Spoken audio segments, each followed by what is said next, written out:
Hello. Today we are going to talk about Chapter 5, the integumentary system. The integumentary system makes up your skin, your hair, your nails, the glands in your skin. We're going to talk about all of those and what they do to protect you and your system.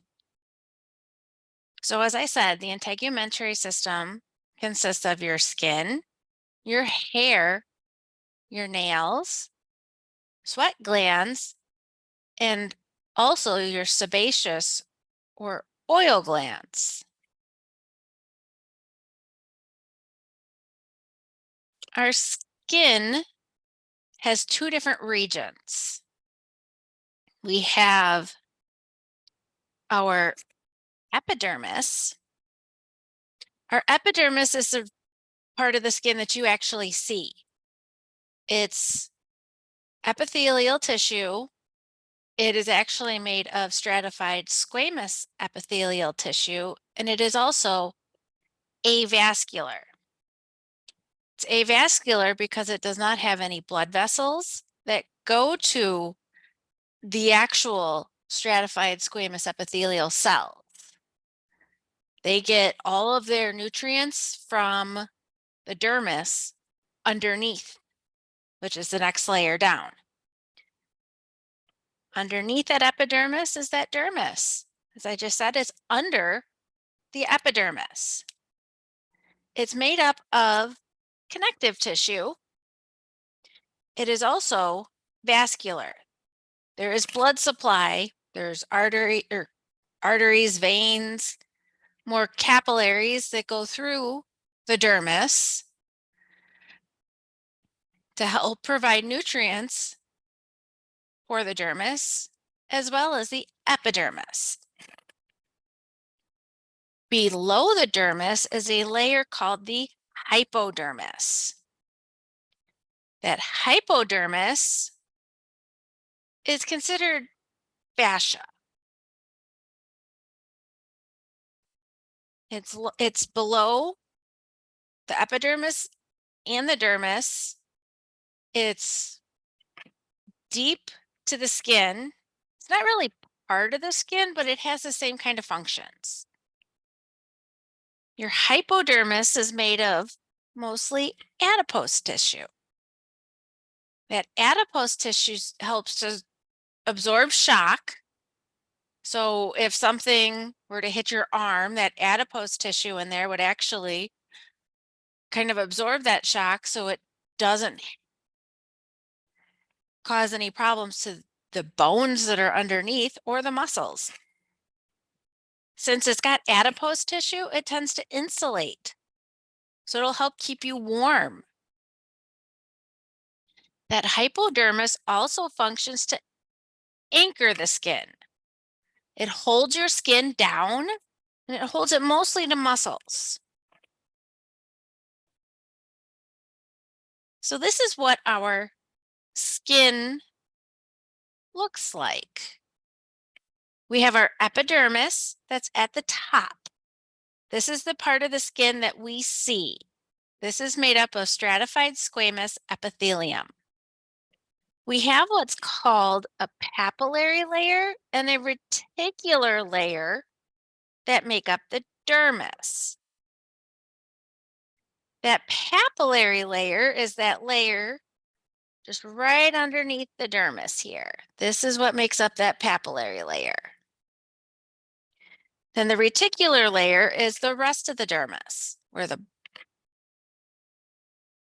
we get hair shafts, we get eccrine, sebaceous glands. We have what are called erector pili muscles that help your hair, the little hairs on your arms stand up straight to give you those quote unquote goosebumps. We also have down at the bottom our hypodermis or subcutaneous tissue. That subcutaneous, cutaneous is at the surface, sub is below. So below that dermis and epidermis, we get our subcutaneous or hypodermis. Hypo also means below. And as I said on the last slide, it's made mostly of adipose tissue. So these are little adipose cells at the bottom.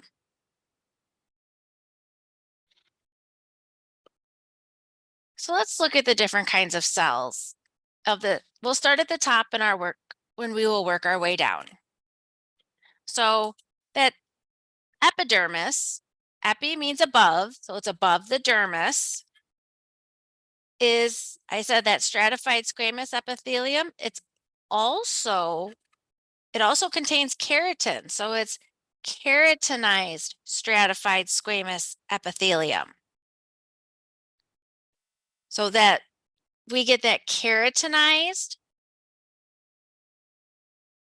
because it has fibrous keratin in your epithelium. Keratin is a protein that helps to protect your skin. Keratin is very important to your skin because it gives your skin what it needs to fight any defenses that comes its way during a typical day. So the majority of the cells are what are considered keratinocytes. These keratinocytes are the major cell of that epidermis. The layers of the epidermis are connected together by desmosomes. These desmosomes hold the cells together so that things can't squeeze through each of the individual cells. We lose millions of epithelial cells, these keratinocytes, every day. The dust you see around your house is mostly those keratinocytes sloughing off. The next type of cell we have in the epidermis is called melanocytes. These are kind of spider-shaped cells, and they're very deep into the many layers of that epidermis or that stratified squamous cell. The melanocytes produce a pigment called melanin. Melanin gets packaged into melanosomes.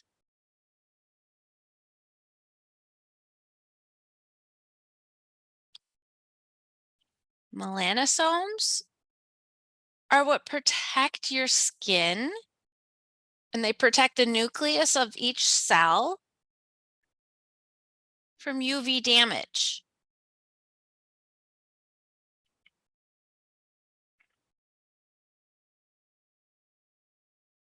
Melanin is very important to our skin.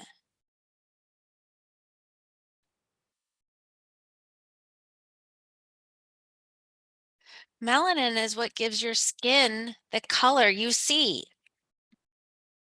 Every person has the same amount of melanocytes. It's just some people's cells produce more, some people's cells produce less. That's how we get the many different colors of skin we see in people. Everybody has a different skin tone, and it's just how much melanin their skin is producing versus how little melanin their skin is producing. Another cell that we have in our epidermis are called dendritic or Langerhans cells. These cells are macrophages. Macrophages are part of your immune system. So they help to keep you safe by kind of patrolling, moving around that epidermis. And if there's any kind of foreign invaders into through your epidermis, they will eat them and ingest it, get rid of it. It's one way your body tries to protect you from bacteria and viruses through the skin, is they use dendritic or Langerhans cells, which are macrophages. Our body has many different defenses to help keep us safe, and that's just one of them in our skin. Another cell that we have in our epidermis are called tactile cells, or as I learned them, Merkel cells. These types of cells are actually part of your nervous system because these cells are sensory cells. They sense different types of touch. They're kind of right at the base of that epidermal layer and right at the apical or top layer of the dermal layer. So they're kind of right at the edges of those layers. These tactile or Merkel cells, they have a spiky hemisphere.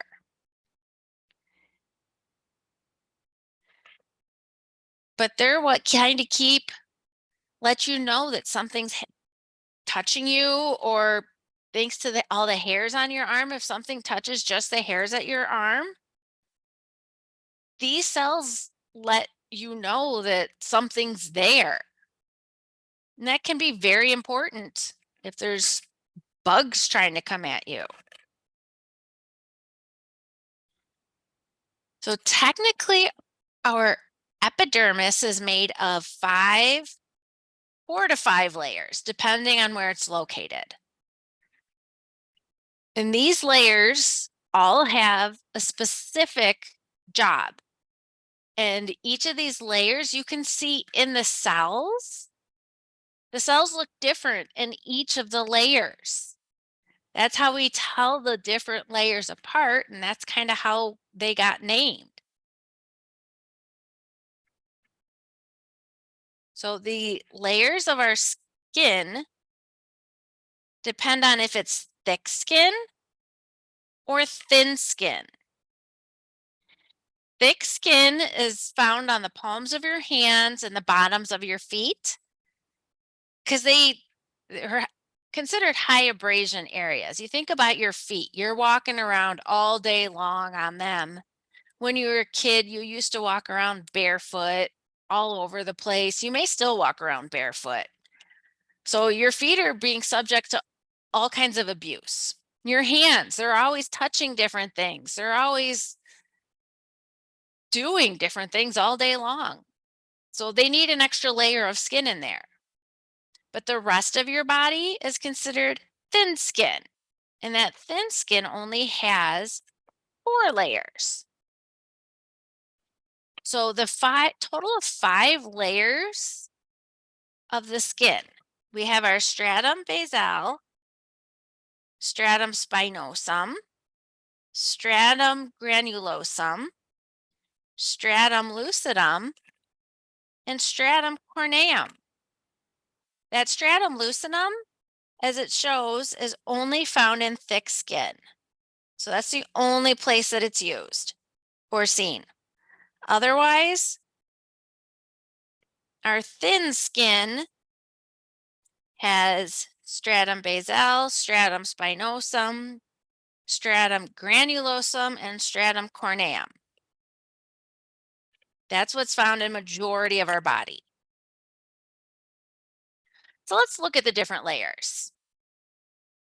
And let's start with the stratum basal. As the name suggests, that stratum basal is the basal layer, or that bottom layer, that base layer. This layer, the stratum basal, is what attaches to the basement membrane of your epithelial cells. So we have this basement membrane that kind of is between the epidermis up here and our dermis down here.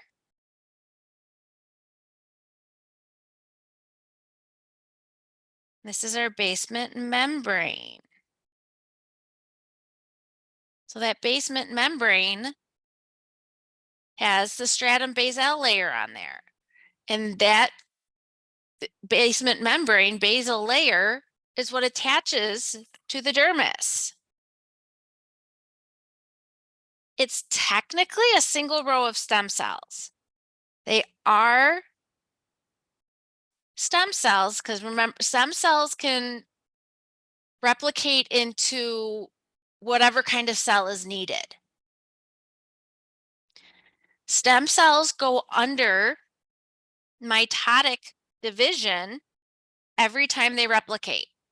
And if you remember back to chapter 3, when we looked at cells, mitotic division gives you 2 daughter cells each time it separates.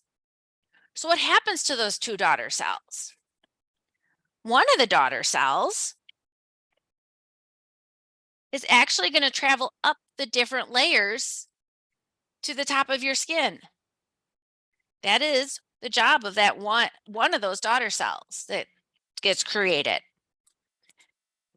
From the day that those 2 daughter cells are created it takes anywhere from 25 to 45 days to reach the surface level. So those daughter cells, one stays at the stratum basal layer, the second cell travels to the top.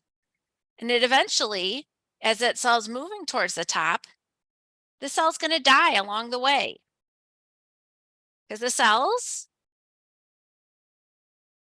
at the top layer of our skin are actually dead cells by the time they reach the top layer.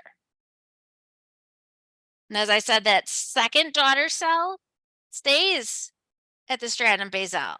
It stays as a stem cell to undergo mitotic replication again.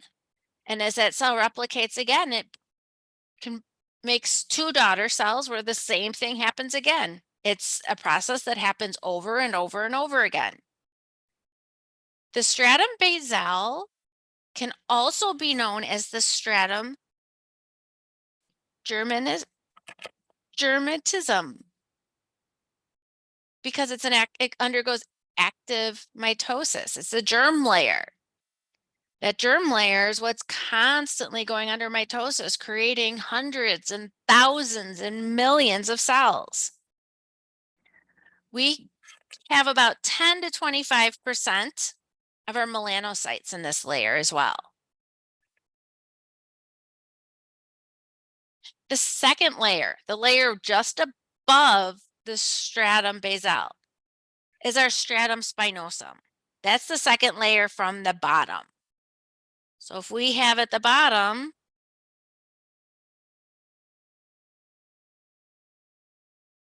our stratum basal, the next layer up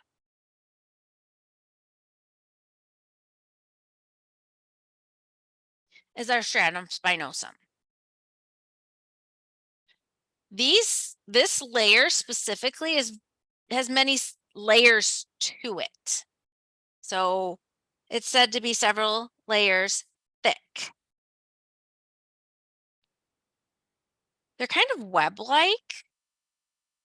They have systems of pre-keratin filaments attached to the desmosomes. If you remember, the desmosomes are what holds the cells together. This is what allows these cells to resist any tension.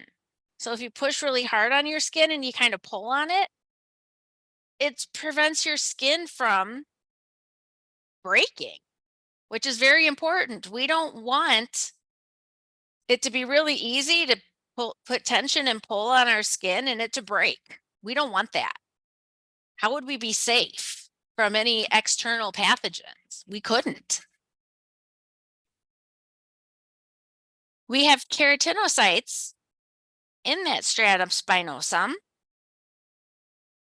So this layer kind of appears spiky. There's keratinocytes can also be called prickle cells, and they're called prickle cells just because of how they look. We also have melanosomes and dendritic cells in this layer. So that's a lot going on in the stratum spinosum. We have keratinocytes, melanosomes, dendritic cells. We have pre-keratin filaments that are attached to the desmosomes. It's a lot going on in this layer of our skin. But this layer helps to keep us healthy, keeps us safe. It's important because those melanosomes also help protect us from the UV damage of the sun.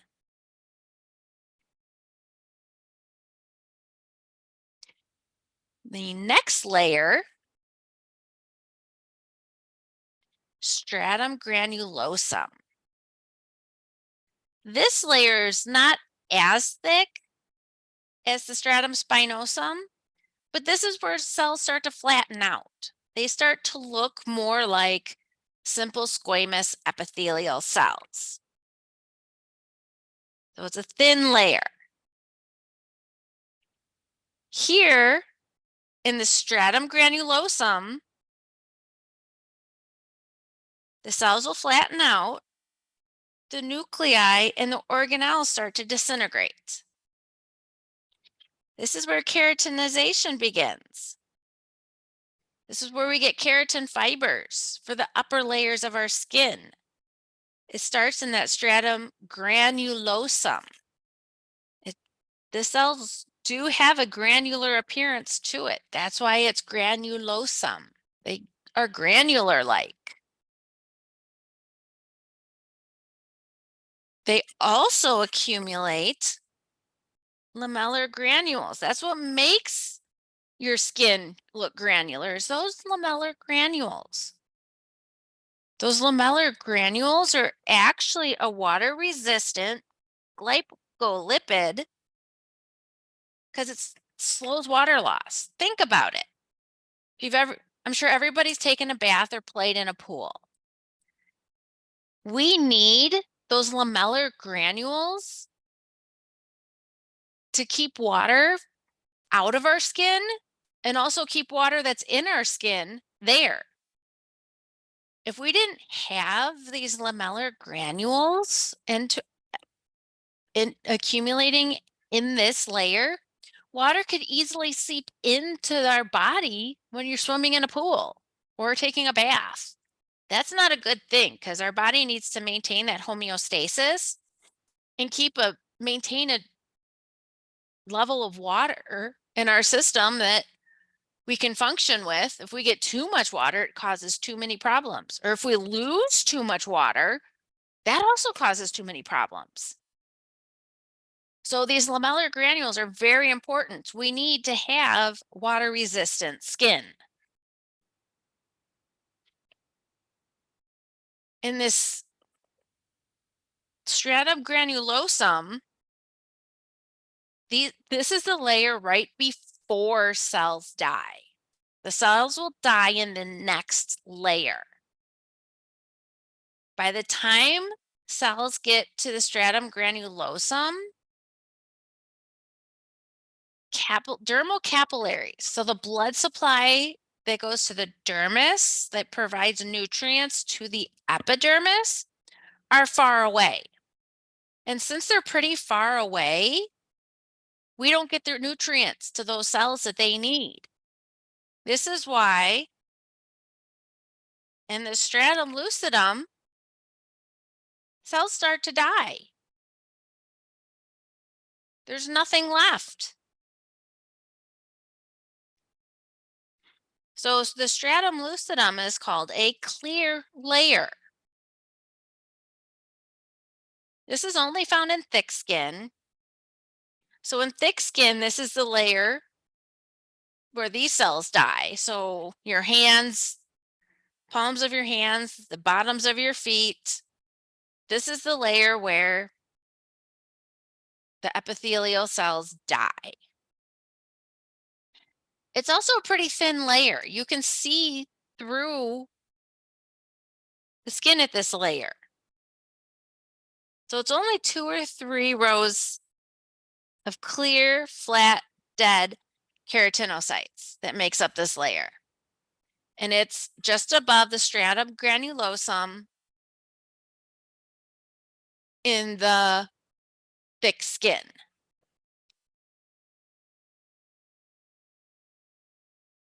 The next layer, if we're talking about normal skin or thin skin doesn't have that stratum lucidum.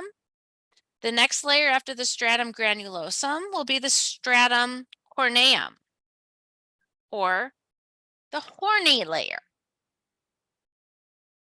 This is 20 to 30 rows of cells. That's a lot of cells. Because the cells have died by this layer, they're anucleated. Anucleated means there's no cell, no nucleus. The nucleus is no longer there. If it's a dead cell, we don't need a nucleus in a dead cell. These dead cells have been keratinized. It provides that tensile strength to our skin. Keratin is important for that tensile strength. The stratum corneum actually makes up about 3/4 of the epidermal thickness. That's pretty thick because it's 20 to 30 rows, so it makes up 3/4 of this layer. So this is the thickest layer of your epidermis, is that stratum corneum. These cells, they may be dead, but they help protect cells, the deeper layers. They prevent the water loss. They protect from abrasion and penetration. That's why you can take a pencil and poke your skin and it's not going to go through. This layer helps to protect. So if you take a pencil and just poke at your skin, it's not going to go through the layers of your skin. This layer here is keeping your skin safe. It also protects as a biological, chemical, and physical barrier, or a physical assault barrier. So ever spill oil on you? I know if anybody's ever painted their nails, they've probably used some kind of acetone to remove the nails. If you ever spilled acetone on your skin, this layer is protecting you from that. This layer is helping to keep you safe. And as I was saying, you can take a pencil and poke yourself on the skin, and this layer is helping to keep that pencil from going through your skin. That would be pretty bad if that happened.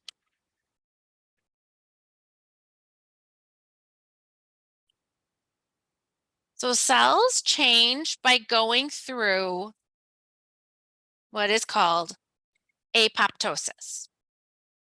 Apoptosis is controlled cell death, or it's genetically programmed.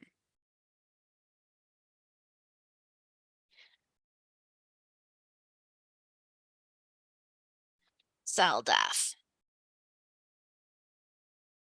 This is important because these top layers of our skin can't actually get nutrients from the capillaries and the dermis. It's too far away.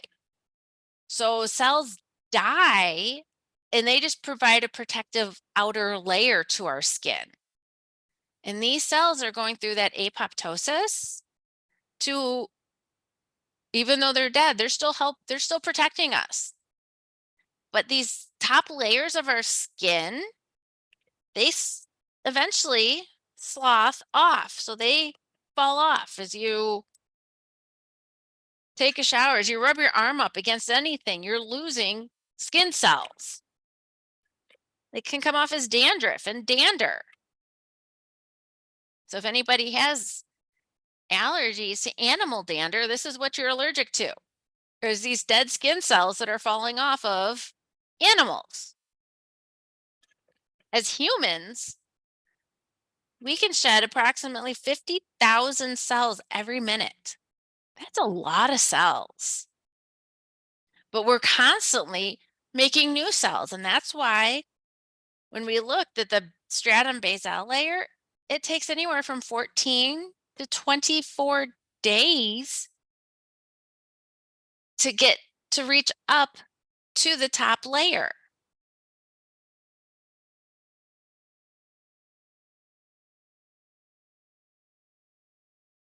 So let's take a look at some of these layers here. We can look at how each layer looks compared to the other layer above it and or below it. So let's start with this stratum basal layer. Again, that stratum basal layer is the layer that is just above the dermis. It attaches to what is called a basement membrane, which is attached to the dermis. So that stratum basal layer attaches to that dermis. It is that layer of stem cells that creates the new layers of your skin. They divide by mitosis. One daughter cell stays at the bottom. The second daughter cell that is created slowly moves its way towards the top. The next layer, the stratum spinosum. These are cells that are kind of right through here. Because that stratum basal layer is a single layer of cells at the bottom that attaches to the dermis. This stratum spinosum, it's several layers made of keratinocytes. They have desmosomes that hold them together. If we look at the drawing over here, you can kind of see the desmosomes that hold them together, each of these cells in here. We also have dendritic cell in here. We have a melanocyte. We have we even have a tactile cell, which is that sensory cell that lets you feel things. Our next layer, the stratum granulosum. If you notice, these cells are darker. These cells have lots of little granules in them, so they stain a lot darker. Those granules pick up a lot more pigment. So that's how this layer gets its name. These cells start to flatten out. You see the lamellar granules. And then they also have keratohyalin granules. They contain both. But that helps to protect us and our skin from losing water or water seeping in through our skin. The last layer here is all of this. These are where the cells are dead. It's 20 to 30 layers thick. They're kind of flattened out. They no longer have a nucleus. They're anucleate. They have glycolipids in their extracellular space. That's what also helps to prevent water loss. It kind of helps, it keeps us safe. They're filled with keratin. So if I had a needle and I was going to go in to draw some blood to one of the arteries or veins under this epidermal layer, I would actually, as my needle went in, I would have first hit that stratum corneum, the stratum granulosum, stratum spinosum, And then at the end, I'd hit the stratum basale before I'd hit the dermis. If you think about it, this is what happens every time blood is drawn. A needle goes through each of these layers before it gets to the blood vessel, because it needs to go all the way down to the dermis to get to that blood vessel first. It's pretty important in helping to keep us healthy. That's why there's so many layers to our epidermis. Let's look at our dermis. Our dermis is made of connective tissue. And of course, if you remember from chapter 4, connective tissue has fibroblasts, macrophages. Sometimes we get mast cells, and we can also get other white blood cells. These are what help to monitor what's going on below the epidermis into the dermis. This is another layer of protection for us. So that dermal layer, that dermis, we kind of make really nice, almost parallel like fibers. We have more fibers in the matrix than anything else. They kind of bind together because it provides our skin with a lot of support. If you ever have bought anything leather, the dermis is actually what is used to make leather. That is the kind of material that is there.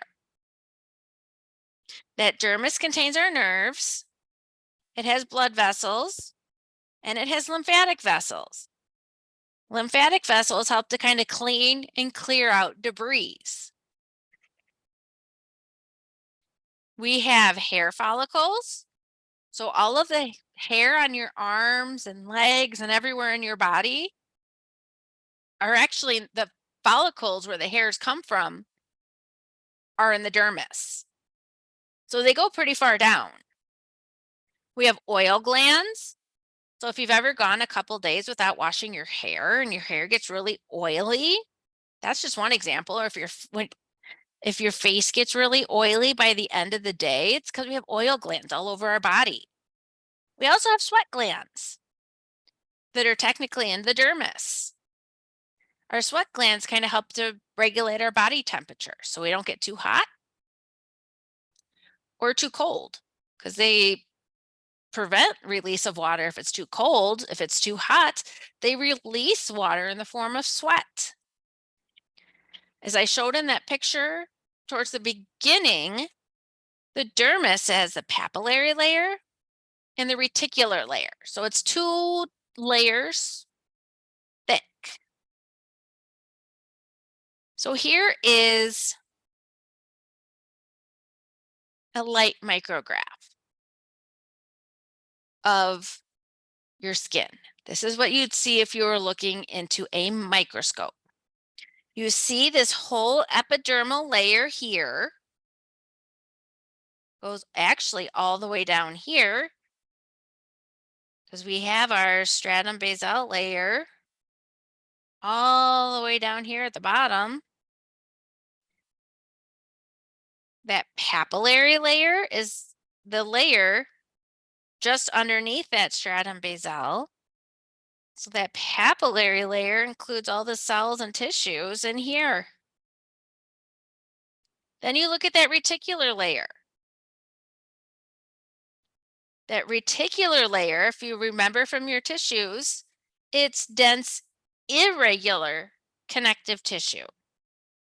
While that papillary layer is areolar connective tissue. So we have 2 different kinds of connective tissue in our skin just to keep us, to protect us, because that's the main job of that integumentary system. It's just to protect us from outside harm. And so we've got that epidermis with many, many, many layers of epithelial cells. We get our papillary dermis made of areolar connective tissue. And then we have our layer underneath it, which is dense, irregular connective tissue. So we have a lot of layers that make up our skin. So let's look at that papillary layer. As I just said, it's areolar connective tissue. If you remember what the areolar connective tissue is made of, it's made of collagen and elastic fibers. It also has those blood vessels and it has nerves. We have phagocytes. Those phagocytes are part of our immune system. So if any kind of microorganism shows up in there, those phagocytes ingest it, get rid of it for us. We don't need it. We also have our dermal papillae in there. It sends finger-like projections up into the epidermis. Those finger-like projections have capillaries in them. That's how we get some of our nutrients into the epidermis. We have touch receptors. The different kinds of touch receptors are tactile corpuscles, or also called Meissner's corpuscles. Same name, same thing, two different names. But those corpuscles help us to determine touch. Lets us know when something is touching us. So that's pretty important. So that papillary layer and thick skin, if we remember, thick skin is on the palms of our hands and the bottoms of our feet. That those dermal papillae lie on top of dermal ridges. And that gives rise to epidermal ridges. So we get these, as I kind of showed, these ridges that go up and down into the epidermis. They're called friction ridges. Friction ridges are what give us our fingerprints. Our fingerprints are genetically determined. They come from genetics. So those friction ridges, or our fingerprints, allow us to grip things. They help us sense touch. There's also sweat pores in those ridges. That's what helps to get our finger-like pattern. So as you see, here's a fingerprint, really close up.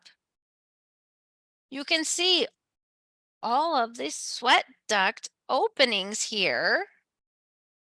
There's lots of them.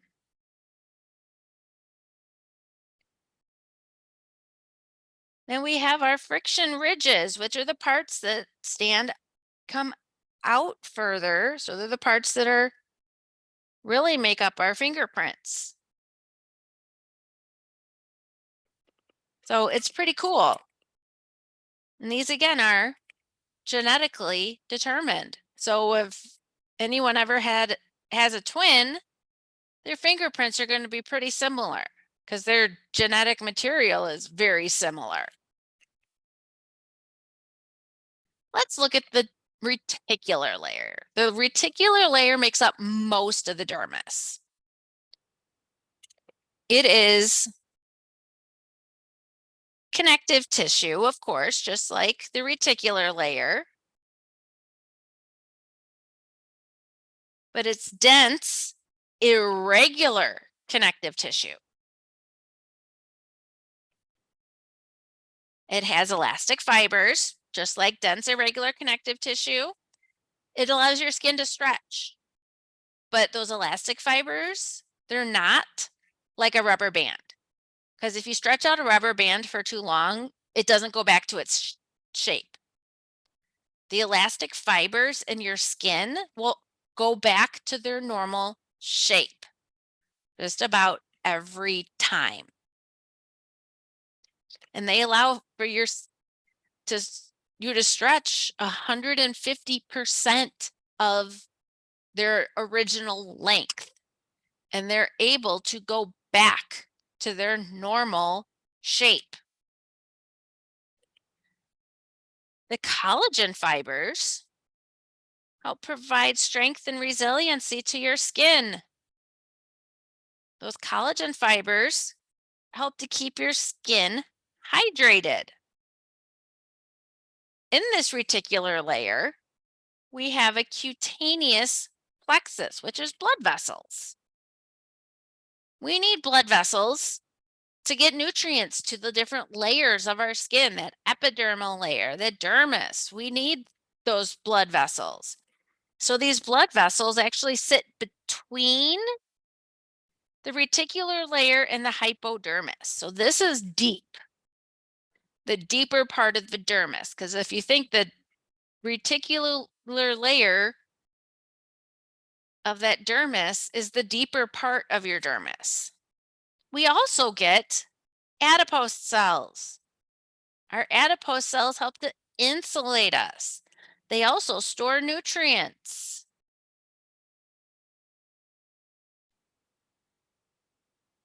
Our reticular layer has cleavage or tension lines. They can be caused by collagen fibers that run parallel to the skin surface. These cleavage lines are very important if you ever go in for surgery. Incisions are usually made parallel to the cleavage lines because they heal faster.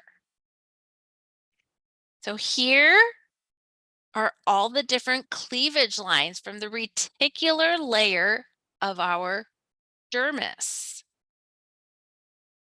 Doctors use this to make incisions because they want you to heal quick after surgery. They don't want it to take weeks to months.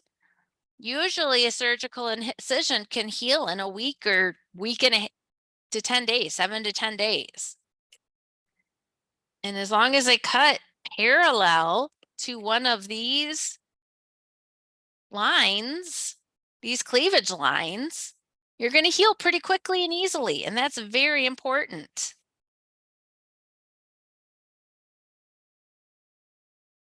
Our reticular layer has flexure lines. They're folds that are located by joints. So if you look at your hand, all of the deep creases in your hand comes from these flexure lines in the reticular layer of your dermis. We see them in our hands, the crease at our wrist. Your fingers have many of these creases. The soles of your feet do, your toes.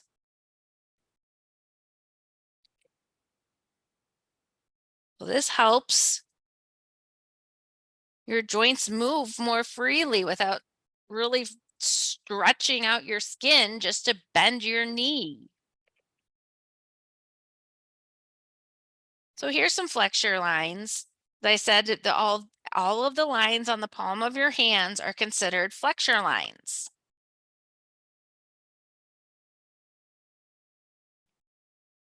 So this applies to women who are pregnant, even men and or women who gain weight really fast. That causes your skin to tear. So when your skin tears, it's you really get the tears in that dermal layer. So that deep layer of your skin starts to tear. And you are left with white scars, which in the medical field we call striae. They're called stretch marks by the general population. We can also get blisters, which are actually little fluid-filled pockets that are between the epidermis and the dermis. So if you've ever had a blister before, that blister is it's between the two layers, the epidermis and the dermis, and it's just a little fluid-filled pocket that occurs. Can happen from wearing the wrong shoes, rubbing, because your shoes are rubbing the wrong way, running long distances usually does it. You have wet socks and wet shoes and you continue to wear them for quite a while, they're going to cause blisters too. So there's a lot of things that can cause blisters, but that's what it is. So here is an example of stretch marks or striae. This person has several tears in their dermal layer of their skin, or they did have. And this was, as the skin, as that layer tried to heal itself, this is kind of what happened from it. So let's talk about our skin color. There's technically 3 different pigments that contribute to our skin color and our hair color for that matter. But the main one is melanin. It's the only pigment that is actually made in the skin. And like I said at the beginning of the lecture, every person has the same amount of melanin cells in their body. It's just some people's skin produces more melanin, while other people's skin doesn't produce as much melanin. It's just dependent on your skin, your genetics, but every single person has the same amount of melanin. Melanin is made from an amino acid. An amino acid is what you get when you break down proteins. And the enzyme that helps to make tyrosine is tyrosinase. Melanin will get packed into melanosomes, and they're kind of help to shield that DNA. We don't want sun damage to our DNA. So that those melanosomes are packaged into keratinocytes and they prevent that damage to our DNA. If we get damage to our DNA, it can cause all kinds of problems. So if you're out in the sun a lot, you're going to need more protective shield. So more melanin will be produced. And that's actually how you tan. If you're out in the sun, your body starts to create more melanin and it gives your skin a darker color to help protect the DNA in your epidermis from DNA damage. There's 2 different forms of melanin. We get a reddish, yellow to brownish black color. So if you've ever seen anybody that has like more reddish freckles, or that you can get yellow to brown or black, that's their melanin.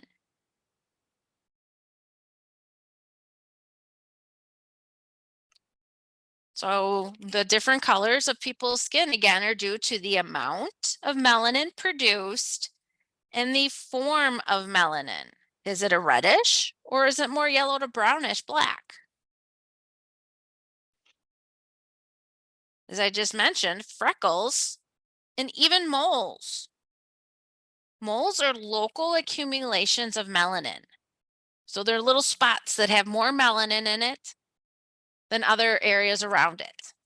That is technically what a mole is. That's what freckles are. It's where they have just more melanin in that specific area. So here's what I was just talking about with damaging the DNA. So if there's too much skin or sun exposure, it'll start to damage your skin. The elastic fibers in that dermis start to clump. It makes your skin feel more leathery. If you've ever seen somebody that spends a lot of time out in the sun, their skin's not that soft. It's pretty leathery feeling. It's tough because their skin's trying to protect them any way it can. But that excessive sun, that it damages your skin, it depresses your immune system. And this is how skin cancer happens. Because you get those alterations to the DNA through sun damage, and it can lead to skin cancer. UV light also destroys folic acid. That's not good. That's a nutrient our body needs. We use folic acid for DNA synthesis. So if you're exposed to too much UV light, you have an insufficient amount of folic acid, which can be dangerous if you're pregnant.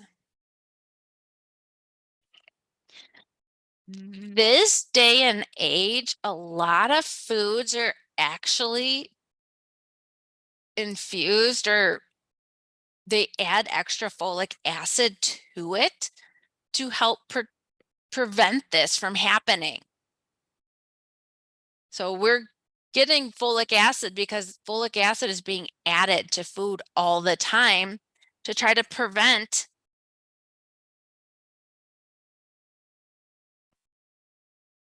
problems with any developing embryos from DNA not having enough folic acid that affects the DNA synthesis. There's also what's called photosensitivity. It's people who are extra sensitive to sunlight.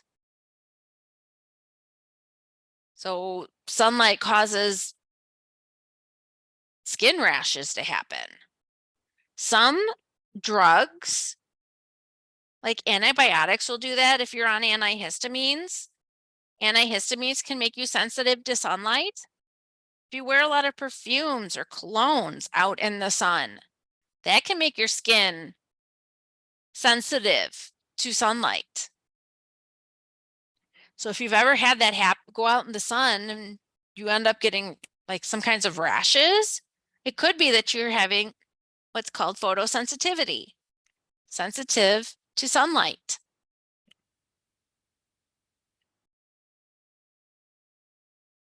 So let's look at the other two colors that contribute to your skin color. We have carotene.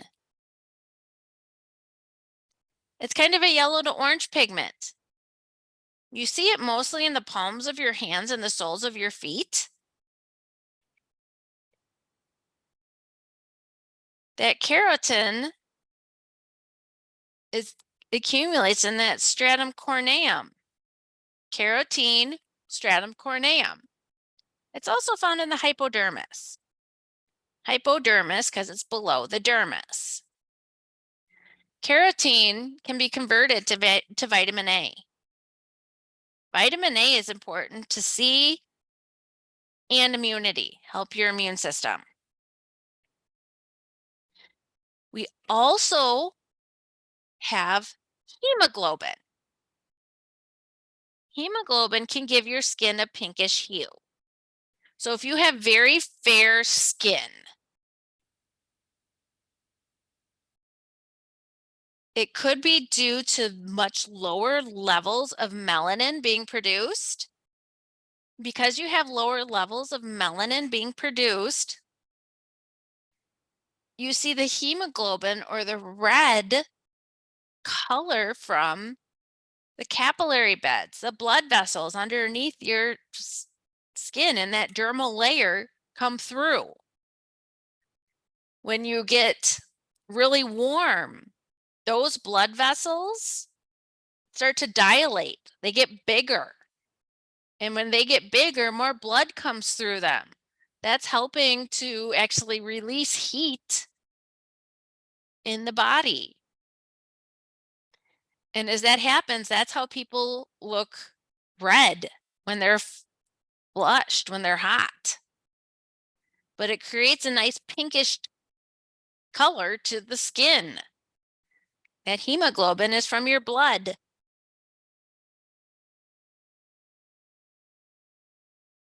So let's look what happens when people's skin turns different colors.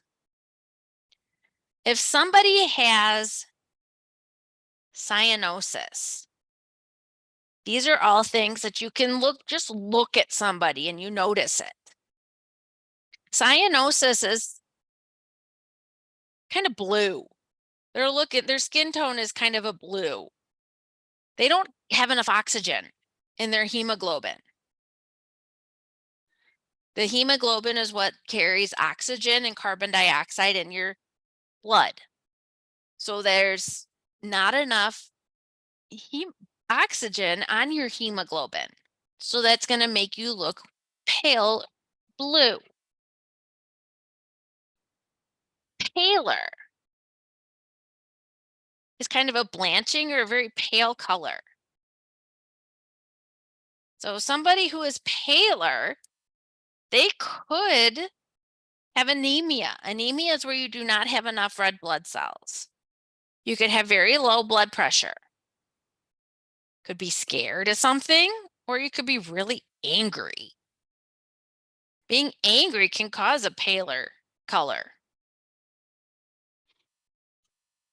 Erythema, that is what is used for when somebody is red, like reddish color. These are medical terms that are used to describe people's skin color. So erythema, they could have a fever. Hypertension, which is high blood pressure. Inflammation in an area. Or they could have an allergy to something. As an allergy can cause an area of your skin to turn bright red. What if somebody is jaundiced or yellow? That could be a liver disorder. You know, sometimes babies are born with kind of a jaundiced skin and they put them under a specific light to help bring out those colors, the correct colors in their skin. But usually it for the most part, it really doesn't have to do with a liver disorder at that point. Liver disorders, jaundice, is you see it in adults, you even see it in older kids if there's some kind of inherited problem. That's where you'll see more liver disorders and a jaundice or yellow color in somebody's skin. People can also have bruises. They're kind of a black and blue mark on somebody's skin. It's also referred to ecchymosis or hematomas. That's where skin, like blood clotted underneath the skin. Something happened, but it didn't actually break the skin, but it broke a blood vessel underneath it. That's what a bruise really is. So eventually that clot is broken down, and that's how bruises change colors. Is as the clot gets broken down, the bruise goes from like that bluish black color to greens and yellows. That's that bruise being broken down, or that clot being broken down. But what if somebody has a brown or black necklace or bruise? They can also have hyperpigmented dark areas in the axilla and around the neck. could be a sign of insulin resistance. So they have elevated blood glucose levels. They have too much blood sugar. And their insulin, their insulin isn't doing its job. Insulin's job in your system is to take sugar out of your blood and put it into cells so we can use that blood sugar, glucose to make energy. That's where we get our ATP, as we've talked about in previous chapters. So we use that insulin to help keep our blood sugar at a relatively stable level. But if they have insulin resistance, they could have a brown or black necklace type or bruise thing around their neck. And that's one way to physically see, oh, somebody's got a lot of sugar in their blood. Something's going on there. We need to look deeper into it. How about our hair? Our hair is made of dead, keratinized cells. And if you've ever noticed, we have no hair on the palms of our hands, the soles of our feet, our lips, nipples, and portions of the external genitalia. There is no hair there. Our hair, as I pointed out in one of the pictures for the skin, it's got nerve cells that attach to the hair follicles, and those nerves can actually warn us of insects on our skin. The hair on your head, it can help protect you against physical trauma. It also helps protect from heat loss, losing too much heat from the top of your head, and it protects your skin from the sun. So hair actually has a lot of pretty good qualities to it.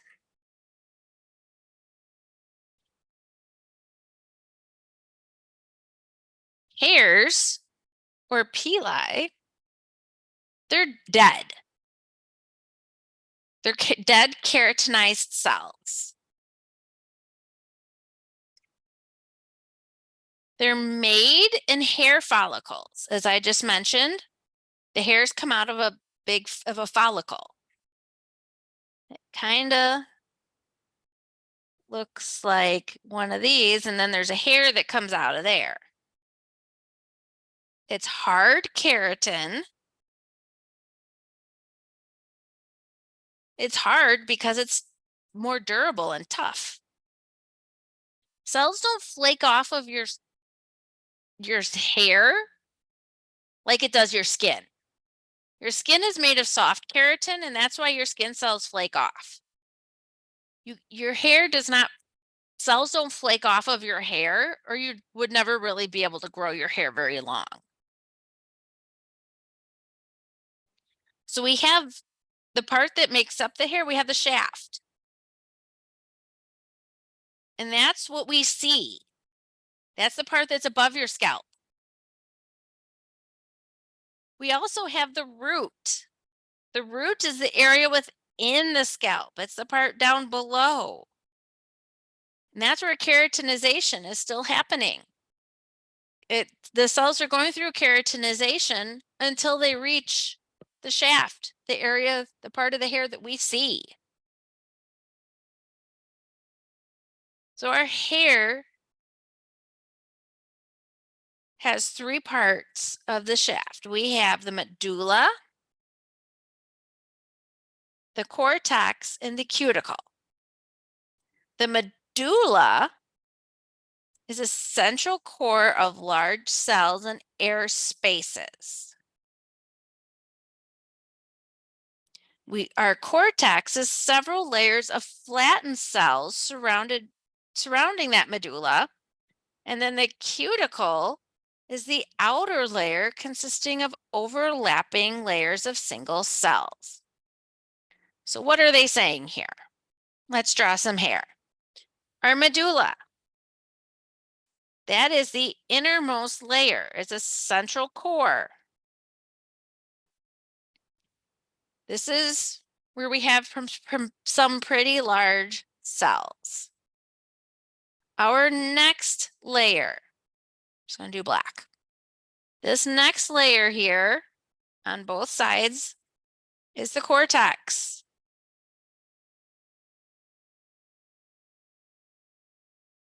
These are several layers of flattened cells that surround this medulla, so they're all the way around.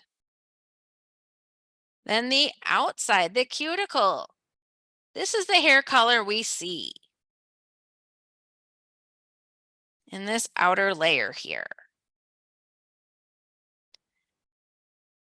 These are overlapping layers of single cells. Of course, your hair is not this thick, but it gives you the idea of what it kind of looks like. The central part in the middle, the cortex, or in the inside, the medulla on the inside, that cortex is the middle layer, while the cuticle is the outer layer. So your hair pigment, what color your hair is. Again, your hair color comes from melanocytes, just like your skin. But there's different combinations of melanins. You could have yellow, rust, brown, or black. The different melanins create all the hair colors. Red hair has phenomelanin pigment, while white or gray hair, your hair starts to turn white or gray when melanin production decreases. And instead of melanin, we get air bubbles. That's what replaces the melanin in the shaft. So if you ever find a random gray hair here and there, you know, well, I'm not producing melanin to make that color anymore. I've got air bubbles instead of hair color now. So here's the picture that I drew from before of all the different layers of the hair. We have that medulla, which is that center layer. We have the cortex, which is that middle layer, and that cuticle, which is the outer layer. We also have, this is the whole follicle wall through here.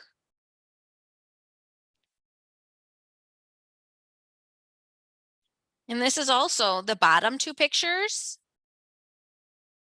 is what is occurring under the skin. So this is our hair root. Again, we have the cuticle, the cortex, and the medulla. And this is what kind of helps to create our hair. We have our internal root sheath and our external root sheath.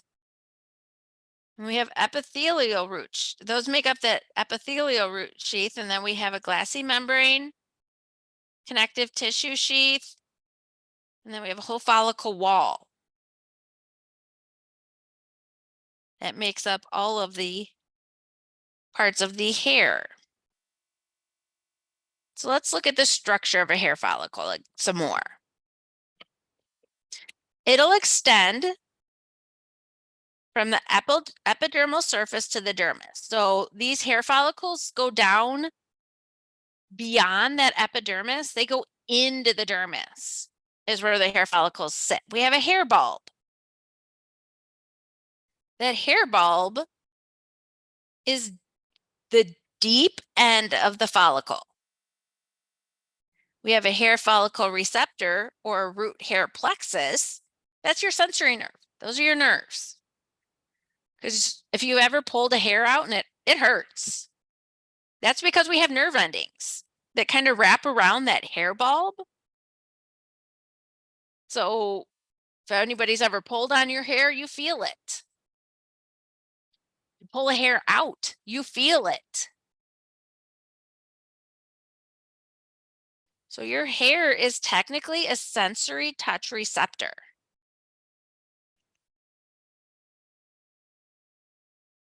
The walls that make up this hair follicle is connective tissue.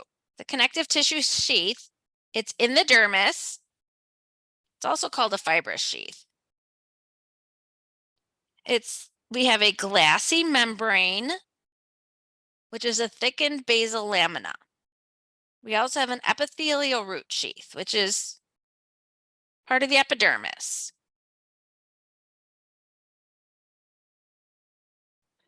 The hair matrix. That hair matrix is dividing. It's making new cells. That's how our hair grows. We need that hair matrix to keep dividing. That's how your hair grows longer. If your hair's not growing, the cells here are not dividing, they're not replicating. Every hair on your body has a small band of smooth muscle attached to it.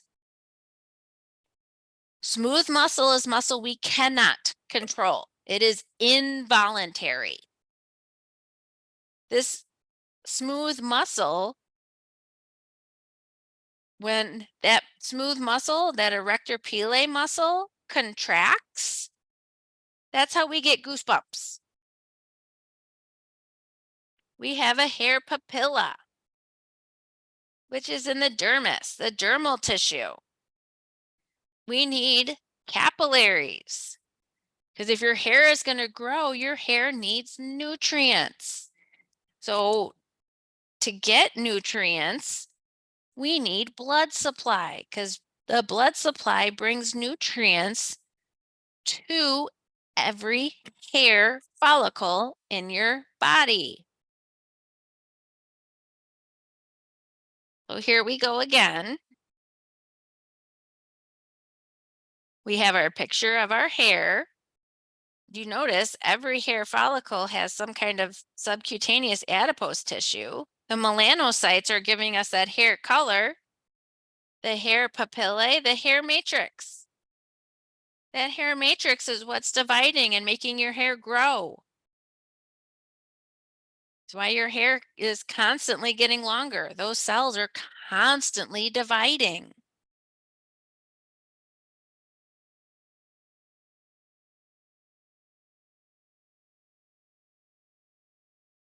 So let's look at the different kinds of hair growth.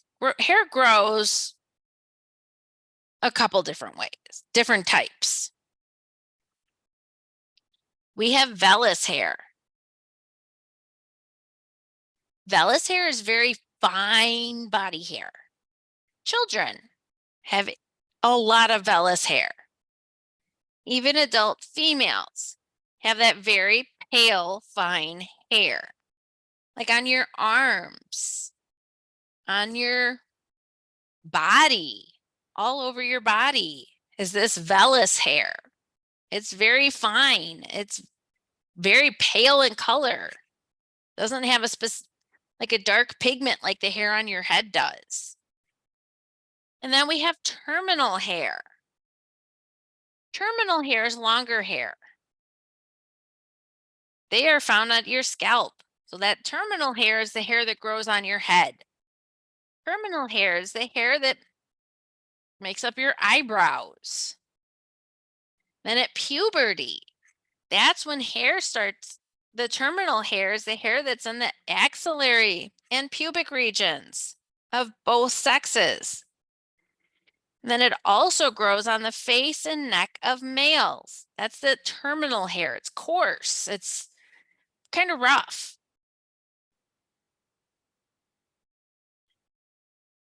Your nutrition and your hormones affect your hair growth. So if your hair is growing, you're providing your body with correct nutrition. Your hormones are working correctly.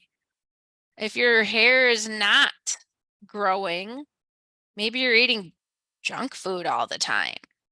Something's wrong with your hormones. It's something to consider. So different hair follicles actually cycle between two phases. They have an active phase where the hairs are actively growing, and then a regressive phase where the hairs take a break. Because those cells reproducing 24/7, 365 days a year, that's a lot.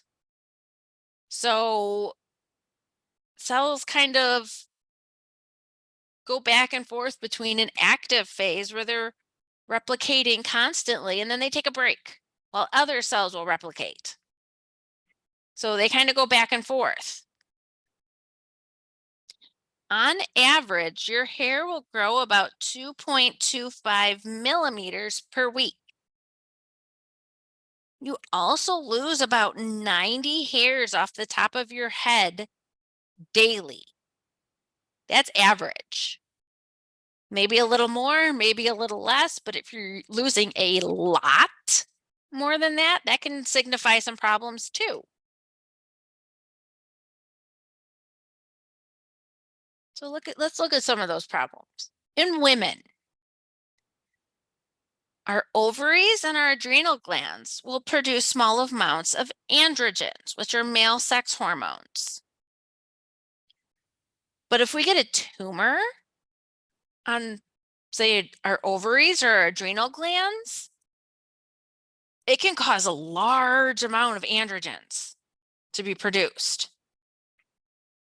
Those male sex hormones produced in women. Polycystic ovary syndrome is one of those. They can actually trigger the production of more androgens or more male sex hormones. It can make women excessively hairy. That's actually called hirsutism. They also show other signs of masculinity. But in most cases, there's really no clinical problems found with it. It's just you have some extra hair.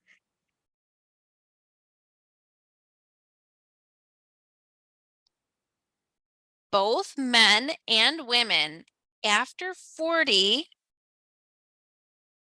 their hair starts to thin. It's known as alopecia. Some may even experience true or frank baldness. That is genetically determined and sex influenced and a sex influenced condition. It can be known as male pattern baldness. It's because it's caused by response to dihydrotestosterone. It's that male sex hormone. It's the hair follicle's response to dihydrotestosterone. So that's what causes men's hair to stop growing and they end up with bald spots. It's genetically determined and it's caused by influence to testosterone.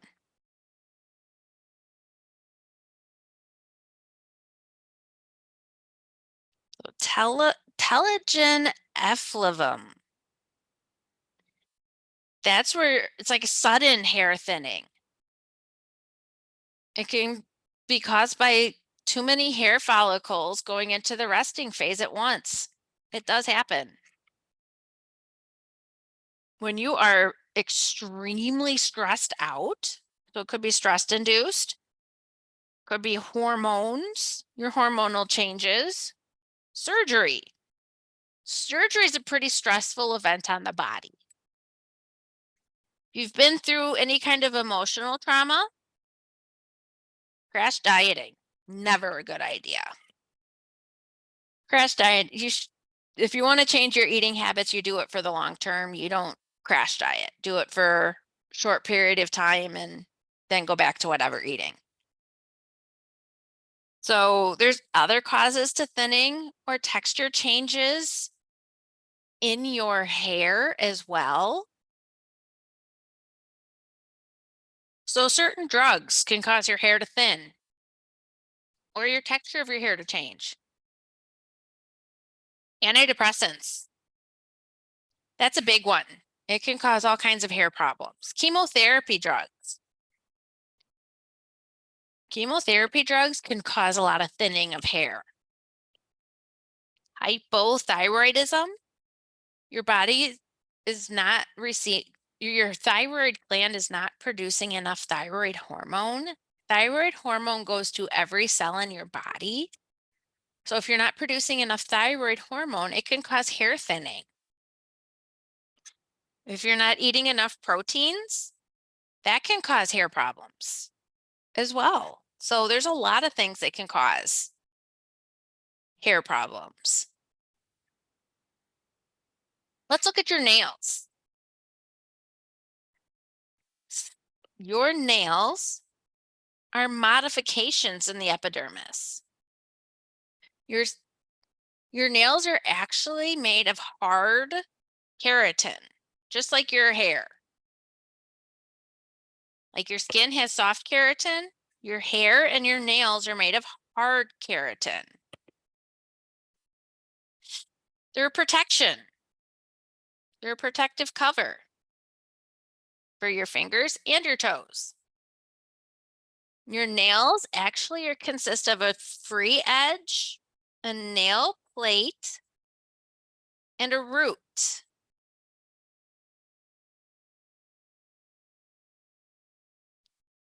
That nail bed is actually the epidermis.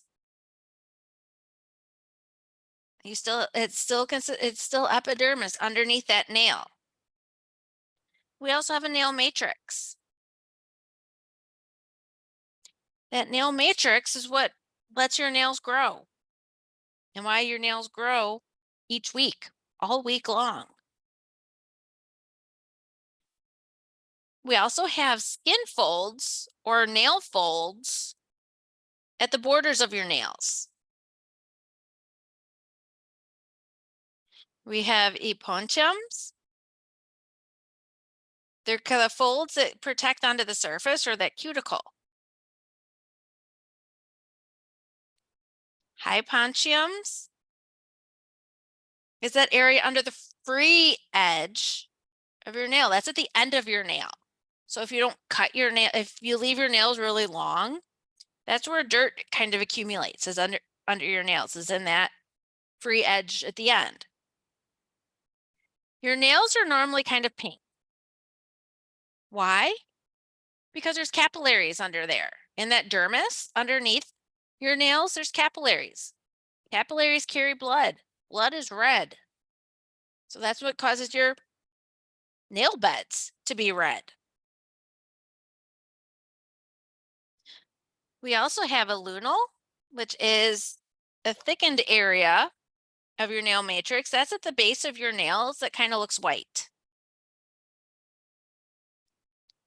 So doctors will also look at the color of your nails and the shape of your nails sometimes, because that can also indicate disease. It's kind of cool what your body does if there's some kind of disease going on inside your body that can be noticed just by looking at somebody. So here is a normal nail bed. We have the cuticle. We have the lunal area, that lateral nail fold. We have the free edge that comes off. We have the nail plate, the nail matrix that helps to make new nail, the nail root. You see all the blood capillaries and everything underneath that gives the nails its color. Well, let's look at the nail appearance and how it can signify some kinds of diseases. So if your nails are kind of yellow It could be a respiratory or a thyroid problem. If your nails are thick and yellow, it's usually found more in the toenails in the hands, but that could signify a fungal infection. Koilancha or spoon nails? Be iron deficiency, not enough iron in the blood. There's also Bu's lines. There are horizontal lines across the nails. That can be uncontrolled diabetes. They could have had a heart attack, or they could be somebody who's going through chemotherapy. Here's spoon nails. Looks kind of painful. But you can kind of see the nail goes down in the middle all the way across. Let's look at sweat glands next. Sweat glands, sudoriferous glands, they're on all skin surfaces, except your nipples and the external genitalia that contain sweat glands. We have about 3 million sweat glands on our body. That's a lot. We also have two kinds of sweat glands. We have eccrine or merocrine sweat glands and apocrine sweat glands. Both kinds contain myoepithelial cells, and your nervous system is what controls your sweat glands. You can't control them. They're another involuntary part of your system. It's controlled to force sweat out of your body if you get too hot, or conserve water if you're too cold. So let's look at the eccrine or merocrine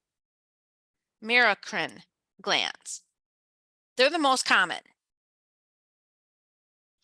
We have them on the palms of our hands, the soles of our feet, our foreheads. There is a duct that connects to pores. As I stated before, a lot of sweat glands, like eccrine or merocrine glands, thermoregulation. So they release sweat to cool off the body. They're regulated by that sympathetic nervous system. Your sympathetic nervous system is responsible for that fight and flight or rest and digest mode. It's something you don't have control over. Your body monitors what's going on and your sympathetic nervous system reacts. Their secretion, of course, is sweat, because if they're involved with thermoregulation, it's going to involve sweat. Your sweat is almost all water, but it has salt, vitamin C, antibodies, dermacidin, and metabolic wastes. Dermacidin actually helps to kill microbes that could be on your body, that could invade your body. So it's kind of a microbe killing peptide. And that's another way for your body to keep itself safe. So let's look at the different things we have here. We have a hair follicle, a hair and a hair follicle right here. So this is a hair shaft. Attached to the hair shaft, we have a sebaceous gland right here. You can also see it here. Here's a sebaceous gland. Here's an eccrine gland. So these are all secretory cells. This is just another view of secretory cells. that help to produce sweat. These secretory cells on this slide B, are eccrine glands, while these secretory cells in slide A are sebaceous glands. So here's the difference between the two. Let's look at the apocrine sweat glands. The apocrine sweat glands are found exclusively in the axillary region and that anogenital region. They secrete a different type of substance. They're kind of a milky, viscous, or a yellowish sweat that contains like fatty substances and proteins. That's what leads to your body odor, is actually bacterial breakdown of sweat. Apocrine glands are larger than eccrine glands with ducts that empty into hair follicles. Apocrine glands do not function in kids, in prepubescent kids. They don't start functioning until puberty. They think that they function as a sexual scent gland.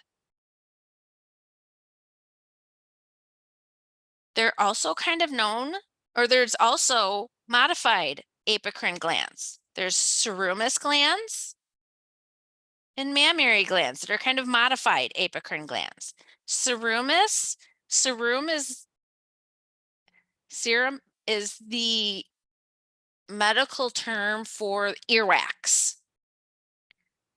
So they're found in the external canal of your ear, and they're going to produce that earwax. While the mammary glands in the breast of females secrete milk.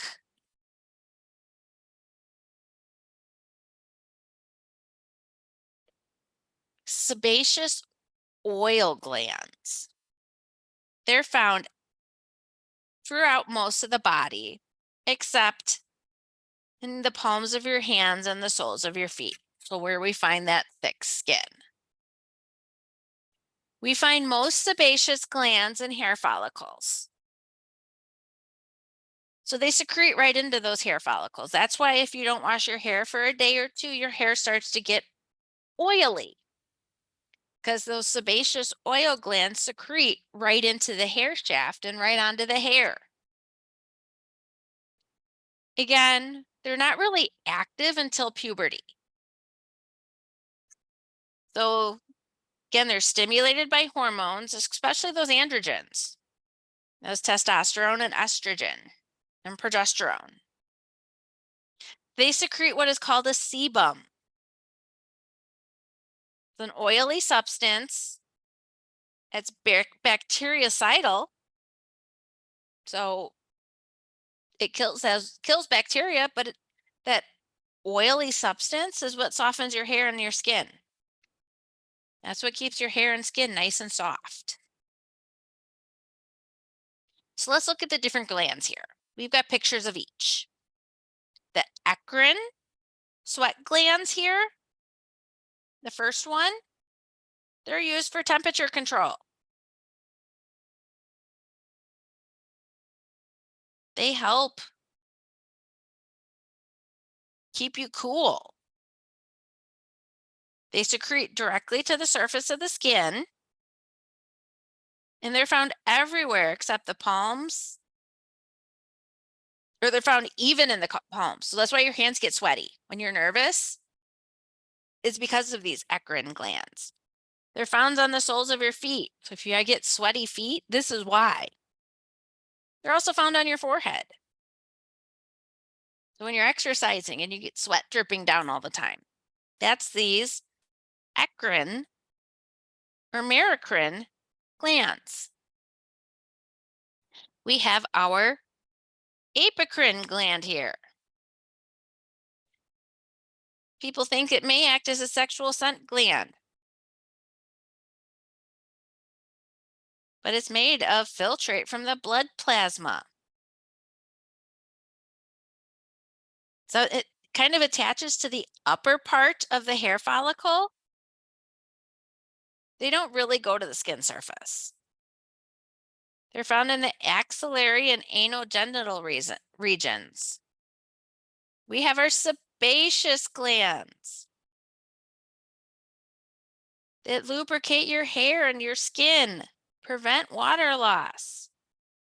They have sebum, which is oily. Sebaceous is oil. They're a holocrine method of secretion. They're in the upper part of hair follicles. This is the one that is not found on the palms of your hands and the soles of your feet. So they attach right to that hair follicle. So let's look at something that affects some of these glands. Acne. Acne is when we get an infection that causes inflammation of the sebaceous oil gland. That's how pimples occur. They're little pustules or little cysts.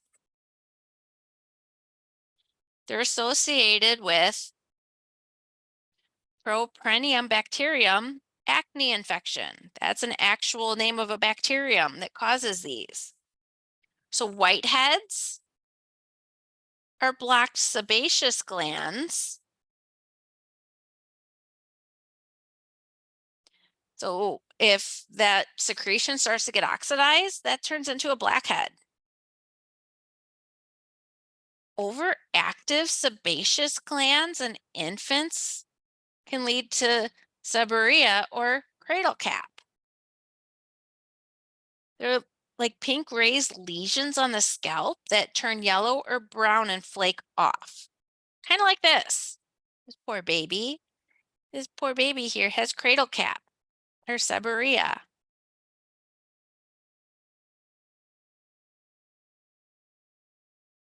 So as I've kind of been mentioning all along, the functions of our skin.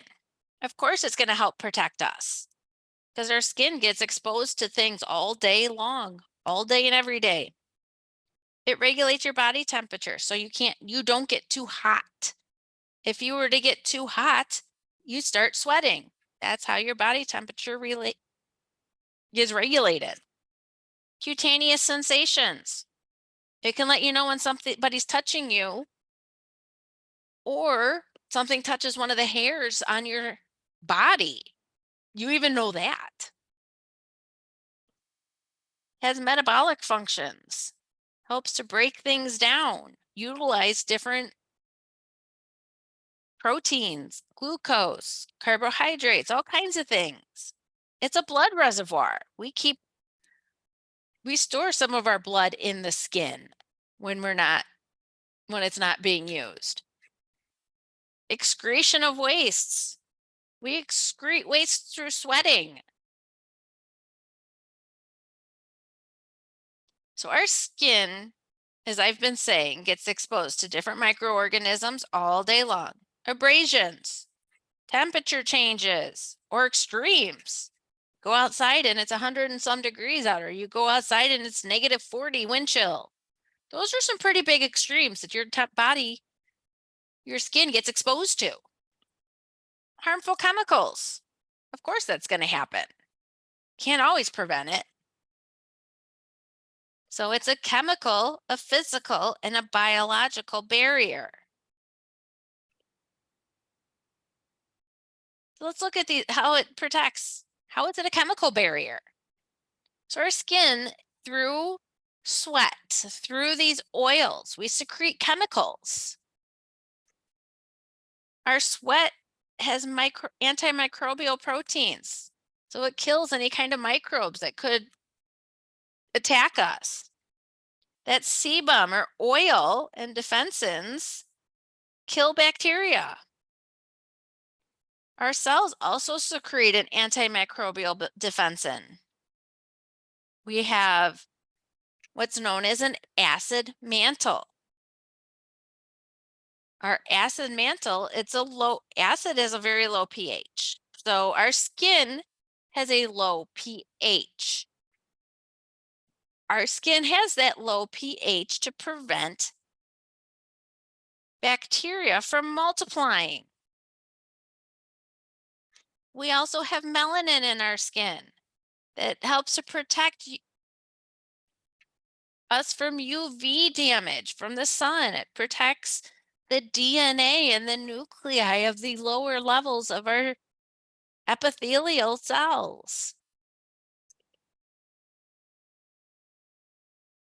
Our skin provides that physical barrier.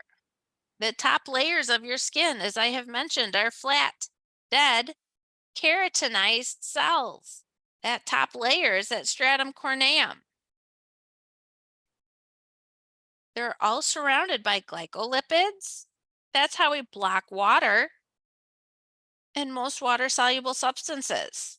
We prevent ourselves from losing water just through the layers of our skin. We also prevent water from just seeping through the layers of our skin. Both can be very dangerous. So our body does have allows some penetration of materials like lipid soluble substances, plant oleoresins that can get into our skin, like poison ivy. If you've ever had a poison ivy infection before, it's not fun. Acetone and paint thinner, those are organic solvents. Those can get in our skin. Salts of heavy metals like lead and mercury, those aren't good. We don't want those in our body. Some drugs like nitroglycerin can get into our system.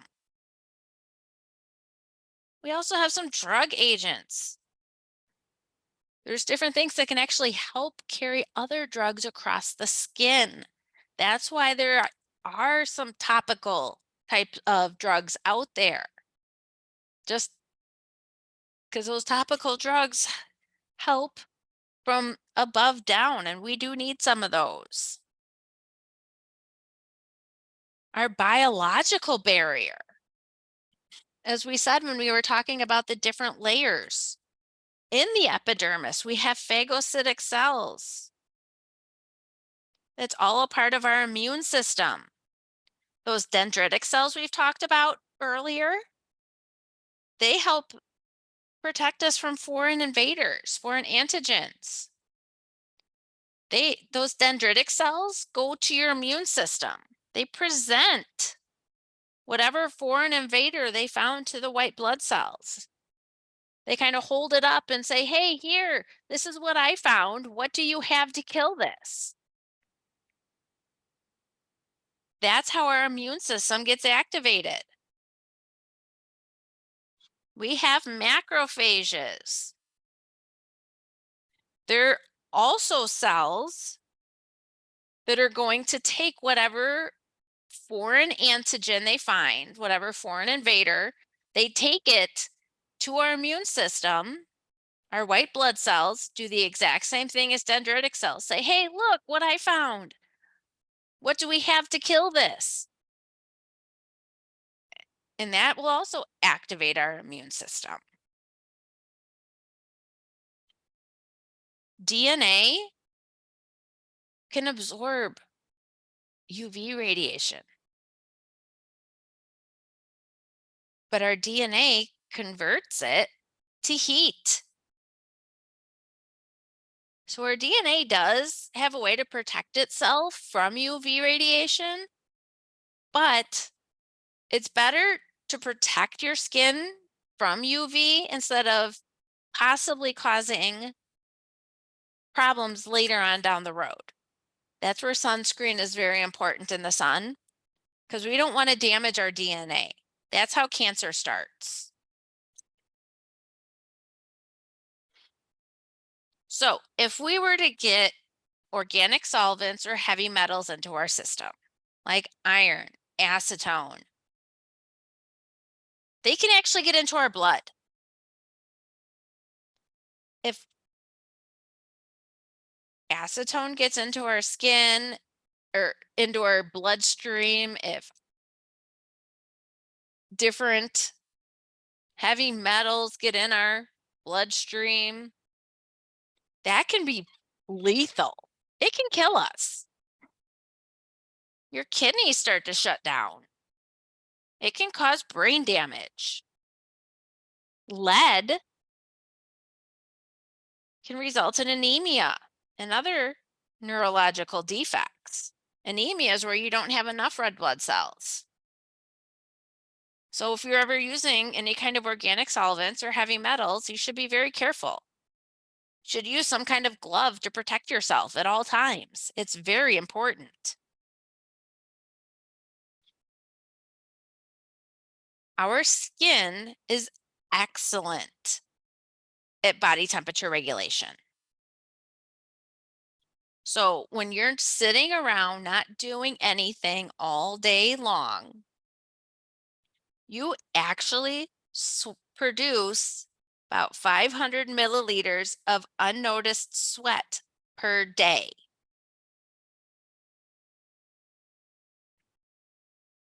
Called insensible perspiration. We sweat without really even knowing it. So if your body temperature rises, as I've mentioned, it causes dilation of blood vessels in the dermis. Dilation means they get bigger. It can increase sweat gland activity. You can actually produce 12 liters or 3 gallons of sweat, noticeable sweat, a day. That's sensible perspiration because that is used to keep your body cool so you don't overheat.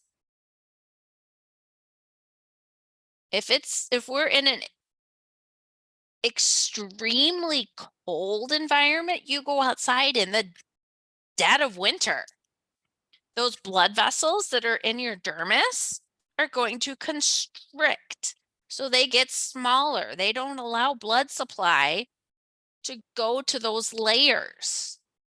What it's doing is it's preventing heat loss. That's how your body keeps warm. It keeps your blood closer to the core, the center of your body, to keep you warm. And it starts to close off the blood vessels in your dermis. Because the closer the blood vessels are to the surface, if they're in that dermis, they're pretty close to the surface. If there's blood flowing through there, it's going to be releasing heat. And when it's extremely cold outside, you can't be doing that. You can't be releasing heat because then your body is going to freeze. We have cutaneous sensory receptors.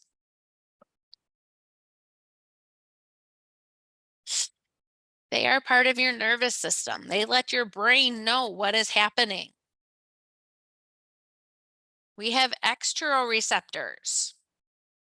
They let your brain know what's happening outside the body.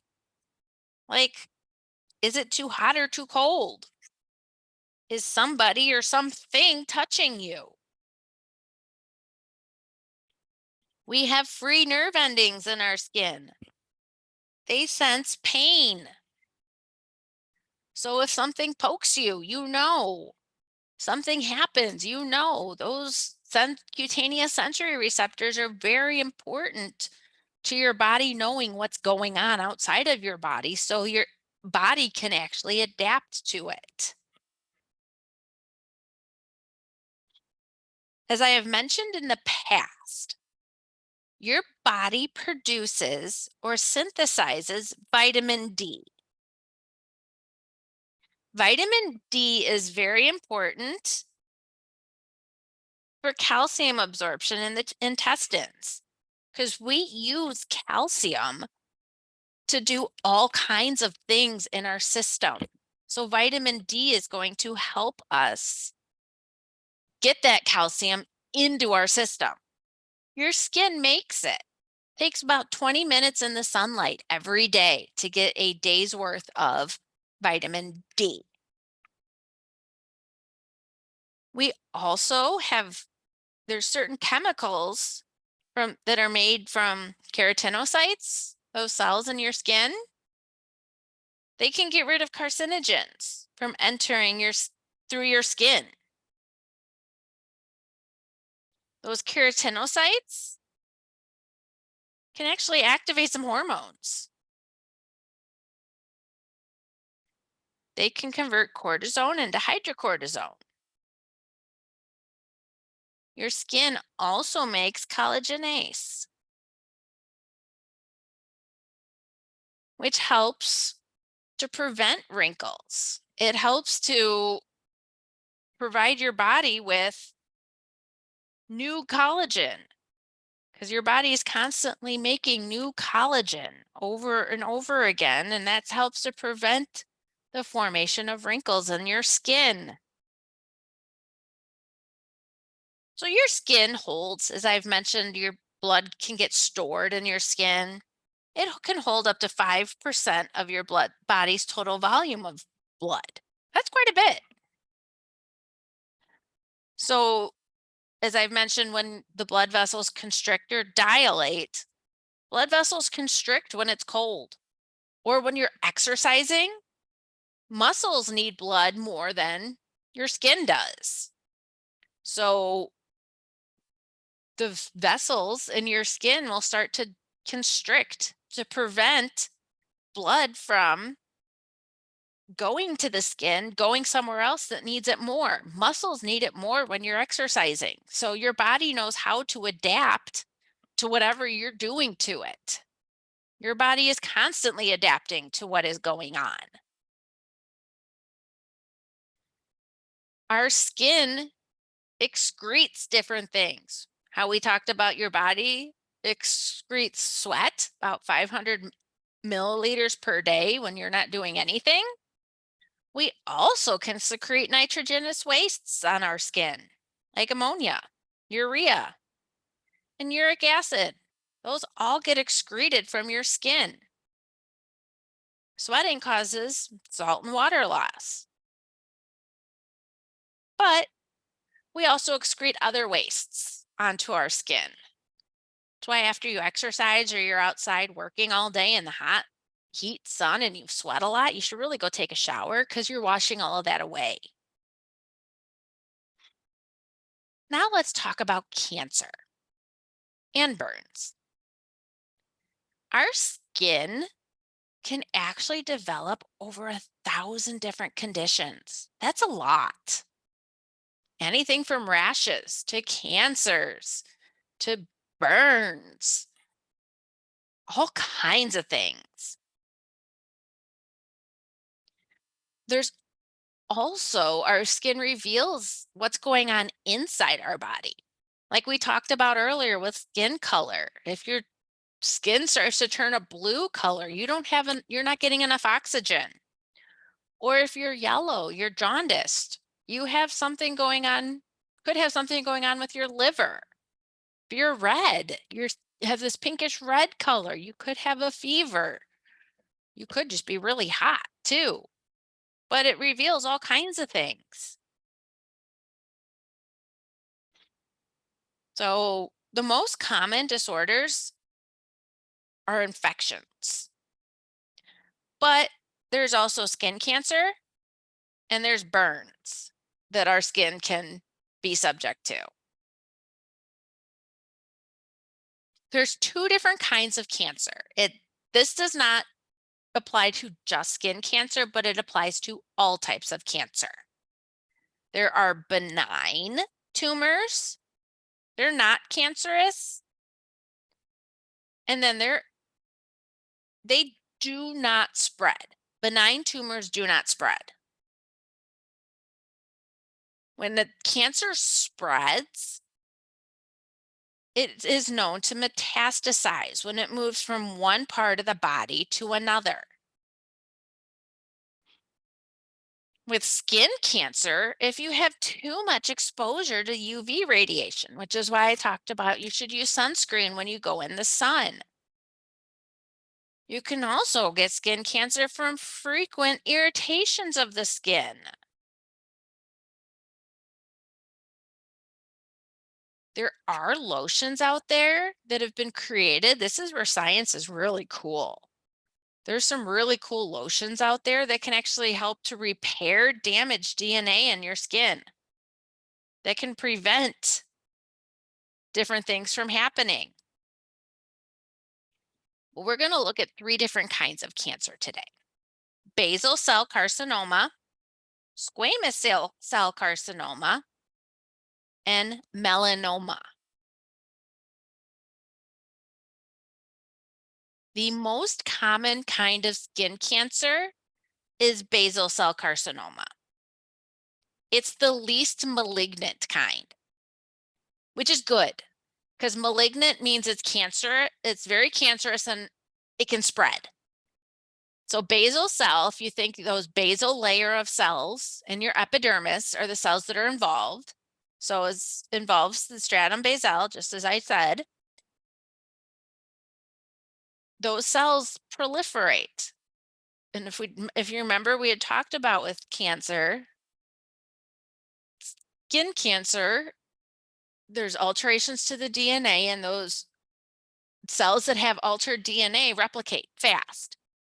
They start to actually go into the dermis and the hypodermis, so that they invade through that dermis, even through that hypodermis, that fatty layer underneath. Basal cell carcinoma, they tend to surgically remove, because that'll cure it and get rid of it completely. So here is basal cell carcinoma. Here's an example of it. It's on the side of somebody's nose.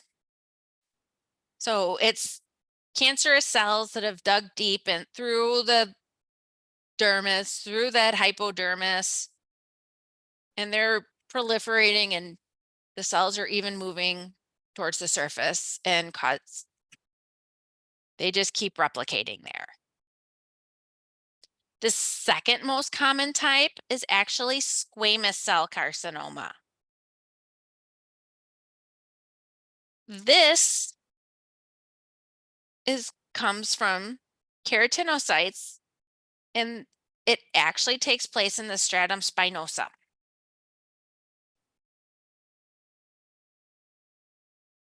It's usually like a red papule on the scalp, ears, lower lips, or hands. But this one can metastasize. Squamous cell carcinoma they can metastasize, so they can move to other places in the body. Remember, squamous cell and cancers that metastasize, a cancerous cell kind of breaks loose, can get into the bloodstream or can get into the lymphatic system, and they travel to other parts of the body. That's what happens when cells metastasize. People with squamous cell carcinoma usually need to get some kind of radiation therapy, or they need to have the tumor removed surgically. So they remove that tumor. They may need to provide radiation, as long as if they can surgically remove it, they'll do that. But if the cancers have started to spread, they may have to also use radiation if it's metastasized. So here is squamous cell carcinoma. It's not pretty. Now let's look at melanoma. Melanoma is, of course, named for the cells that are involved. Melanocytes. It is extremely dangerous because it's highly metastatic. It can travel to other parts of the body very easily, and that's not a good thing. Melanoma is also resistant to chemotherapy. So it doesn't work on chemotherapy drugs. That's not good. They usually have to do a wide surgical excision and immunotherapy.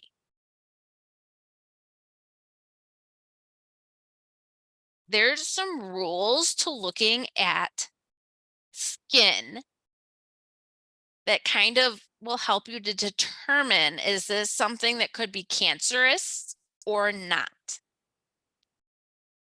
So, especially with melanoma, the earlier it is detected, the better.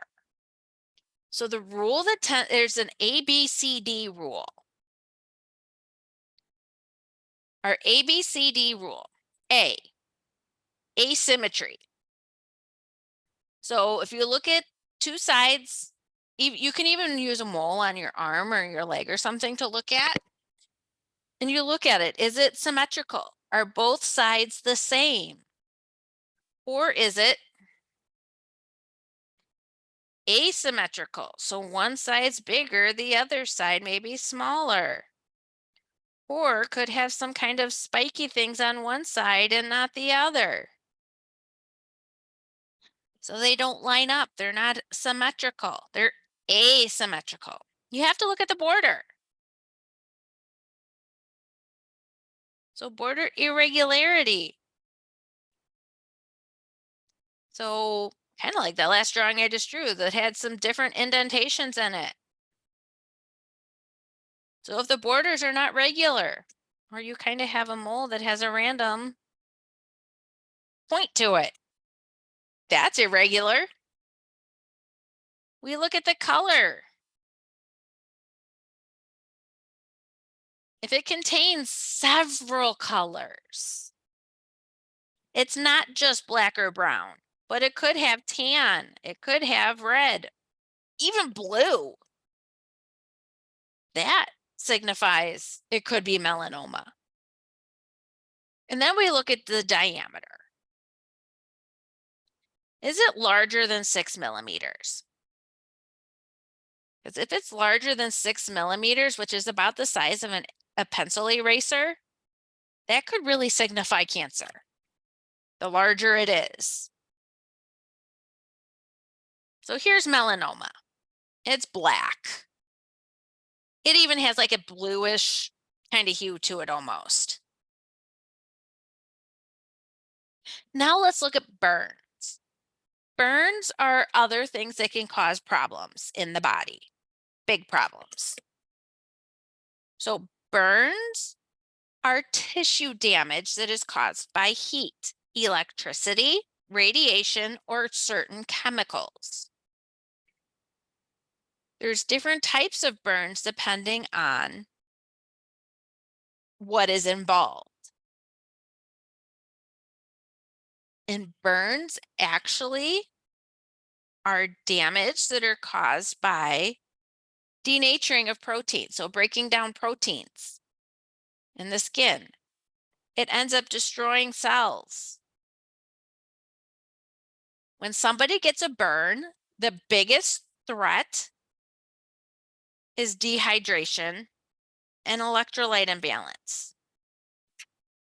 So if somebody comes into a hospital with a burn, one of the first things they're going to do is hook them up to an IV to make sure they get enough fluids and electrolytes in their system. Because if they do not, their renal system could shut down or their kidneys can shut down. They can go into circulatory shock. So we use a rule of nines when we talk about burns. That is how much of the body is affected by the burns. So we have 11 sections that represent 9% of the body area. The genitals are 1% because there's that 1% left over. So it's used to kind of estimate the fluid loss.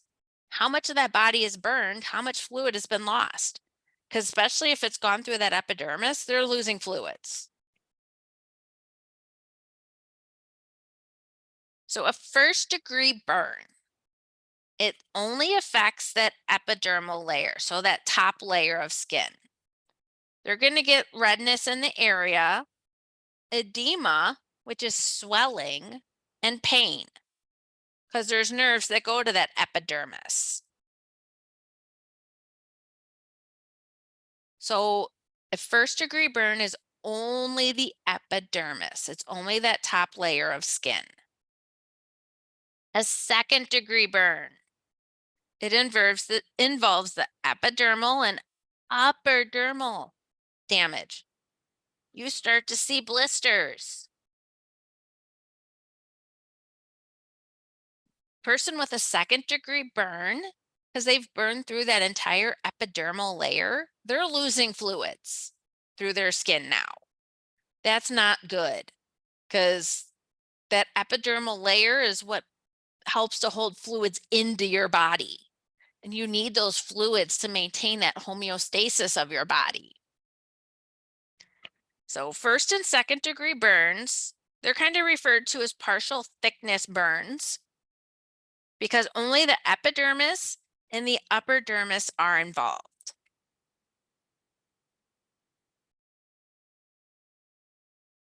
Third degree burns, the entire thickness of the skin is involved. It goes through the epidermis, the full layer of the dermis. It goes through every layer of protection you have. What skin you do see turns a gray to a white, red, or blackened. There's no edema. There's no swelling. There's no pain. You've killed off your nerve endings that were there. Someone with a third degree burn, they use skin grafting. So they take skin from other areas of the body to replace what you've lost. Or they take skin from cadavers. Kind of a cool process now.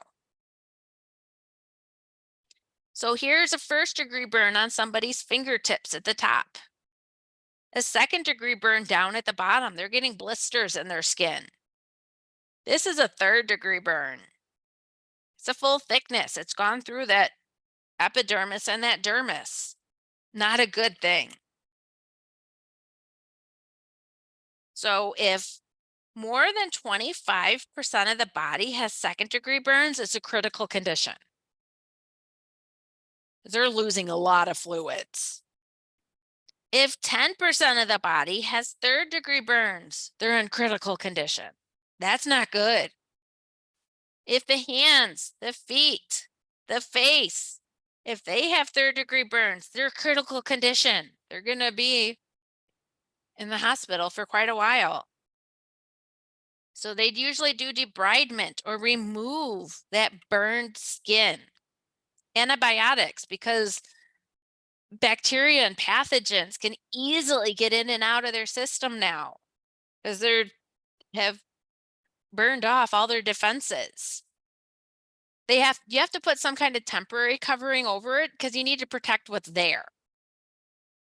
They also do skin grafting because if you've got a third degree burn, you've got nothing left to regenerate tissues with. So you've got to give them something that's going to help them regenerate their tissues again. So here's how we break apart the body when we talk about the rules of 9. 9% of each is each leg, because 18% is your anterior trunk, or 36% make up both the anterior and the posterior. So 18 for the front, 18 for the back.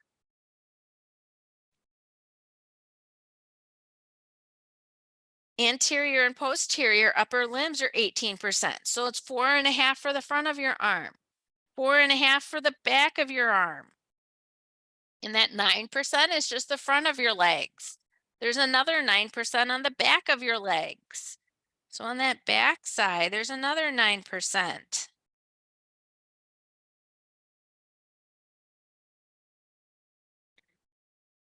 Your head is a total of 9%. 4.5% for the front, 4.5% for the back. That perineum or those genitalia area is that 1%. But this makes up your entire body. It totals 100%. That way you can figure out how much of the body is actually burned. So let's look at how the skin and the integumentary system develops. So by the end of the 4th month, the skin is actually developed in the fetus. So by the 4th month, so just after the end of that first trimester and the first month into that second trimester, the skin is developed. It has little hairs. It's got or a languio coat and a vernix, which is sebaceous gland secretions to protect the fetus while they're in, because while they're growing, they're surrounded by that amniotic fluid. So they need some kind of protection from that. So those sebaceous glands are protecting them. Their skin is developed, and technically, when it's like at month 4, everybody's skin is the same color. Their skin, as the skin is finishing developing, it's everybody's skin is kind of a clear color because those melanocytes have not started producing melanin to create your skin color at that point yet. So it doesn't matter. Every person has the same skin color at about 4 months of age or in utero. So from infancy to adulthood, that's when your skin thickens. We get more subcutaneous fat. Sweat and sebaceous gland activity increases. That's what leads to acne in teenagers because those sebaceous glands are producing oil on their skin of their face, their back, their chest, everywhere. So adults actually have their optimal appearance in their 20s and their 30s. So after their 30s, things start to go downhill because your body starts to show signs of whatever environmental stresses your body has been under, whatever environmental stresses you have put on your skin. Like if you used to spend a lot of time outside as a kid without sunscreen, your body may start showing the effects in your 40s. We can also get scaling of our skin at that point. We can get dermatitis after we turn 30 or after we turn 40, sorry. So after the 30s. Your skin starts to age. So your epidermal layers don't replace as well. That slows down. Your skin becomes thicker. It gets or thinner, sorry. Your skin gets thinner, dry. You get more itchy skin because your sebaceous glands aren't producing as much oils either. Everything slows production. So that subcutaneous fat and elasticity eventually starts to decrease. You aren't as tolerant of cold weather. You can't handle when it's really cold in winter anymore. That's when your skin starts to wrinkle. You're losing that subcutaneous fat that helps the skin hold its shape. The elasticity helps the skin hold its shape. So when that starts to decrease, wrinkles form. We get increased risk of skin cancer the older we get because we don't have as many melanocytes. We don't have as many dendritic cells. We're not producing pigments as much. We don't have our immune system in there. Our hair starts to thin as we get older. So we can protect ourselves by using sunscreen. Good nutrition. Eating healthy foods is number 1. You should always be doing that. You need to drink lots of fluids. You should really be drinking half your body weight in ounces of water every day. Don't do it all in one day. If you're not, you need to work your way up to it, but you should really be drinking about half your body weight in water a day. Keeping good hygiene. So showering regularly to clean your skin and your hair. Using good products on your skin. Using what you can. That all is going to help delay your aging. Those are just some tips at the end of the chapter to kind of help you try to delay aging as much as you can. So that is it for chapter 5. Thank you. Bye.